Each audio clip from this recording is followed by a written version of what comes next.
We've been telling you about the arraignment today, and where a suspected murderer will be in court. And it's raised a lot of questions about federal and local officials and policies and immigration, specifically deportation. After that murder last week of Catherine Steinle, allegedly by this illegal immigrant who had 7 arrests and also, in addition to the record, had been deported 5 times. Leslie Marshall is a syndicated radio talk show host and a Fox News contributor. David Webb, host of the David Webb Show on Sirius XM's Patriot Channel, columnist as well for The Hill and a Fox News contributor. And I imagine this has been the subject of both your radio shows. Leslie, first of all, what are you hearing? And why are we just hearing about this guy now? Why does it take a murder? I think it's a good... I don't know why it takes a murder. The laws are already there on the books, and I think the frustration really doesn't, it transcends political lines and ideology. I think, at least what I'm hearing from my listeners, whether they're Democrats or Republicans, is that they don't feel that local law enforcement and federal law enforcement work together. 1. 2, they don't think there's enough funding which can aid to the speed in which these deportations can be granted, and of course that warrants and orders need to be But it executed. was granted, Leslie. He was sent home 5 times, and he came back specifically because he knew that he was going to a sanctuary city. Is that the problem, sanctuary cities? Leslie, and then David. I think each city needs to look at its own issues. In San Francisco, this is an issue. But one of the reasons I think that San Francisco and other cities don't look at sanctuary status as being a problem is that the overwhelming number of crimes that are committed in these cities and throughout the United States are not committed by illegal immigrants. In San Francisco, there were 4 murders around this murder by legal immigrants, by American citizens, quite frankly. Okay, yes, this gets the play, especially on the heels of what Donald Trump said. But this does not mean that sanctuary status will go away. We're going to get to that. We'll definitely, David. I mean, first of all, Leslie conflates 2 issues. We're not talking about murders committed by criminals in this country. We are now talking about a criminal illegal alien.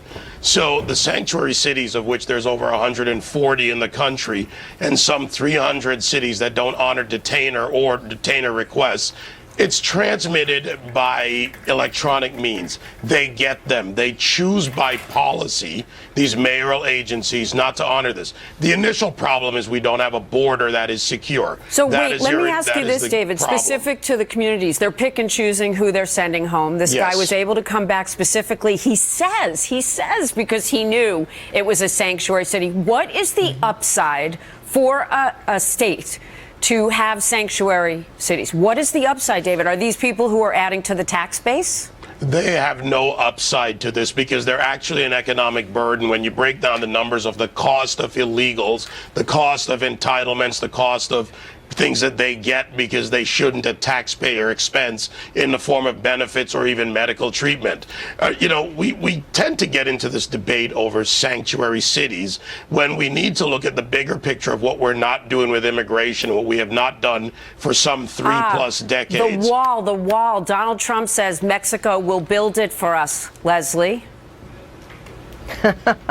Really? And is Mexico going to pay to build it, or is Donald going to just do that off of his own checking account? The reality is, the higher it is, the wider it is, the deeper it is, they'll go around it, they'll get a bigger ladder. We've heard all of the cliches. Let me ask both of you, David. Let me ask both of you, because Donald Trump actually came out. This is what he said. Let me just read one quote, get a quick reaction from both of you. The Mexican government is forcing their most unwanted people into the United States. Well, that's a very general statement, I assume, but there are in many cases, and he does say in many cases, criminals, drug dealers, rapists, etc.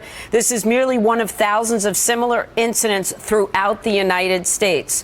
Does he have his facts right, David? Yes, he does. He does in this respect.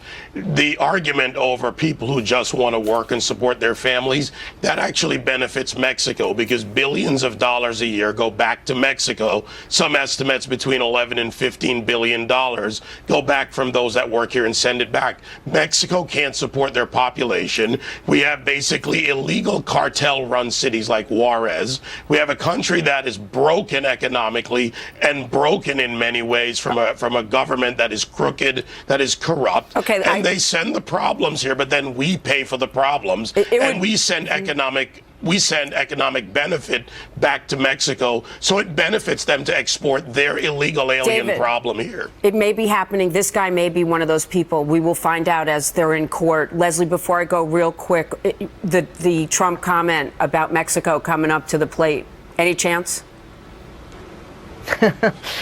Yeah, That look, says it all. I have to just say, you have to have the facts. The facts are the majority of crimes in this country are committed This is by not about white the American crimes males, committed whether by we like it or Americans, not. Leslie. Okay, Stop guys, deflecting. It is not factual that Mexico sends these people here. I'm going to get arrested, or at least the hook, if I don't leave it there. I'm going to tune into both your shows because I know that's going to be a big topic today, and I really appreciate your time. Thank you. American lives matter. Thank you. Bye, guys.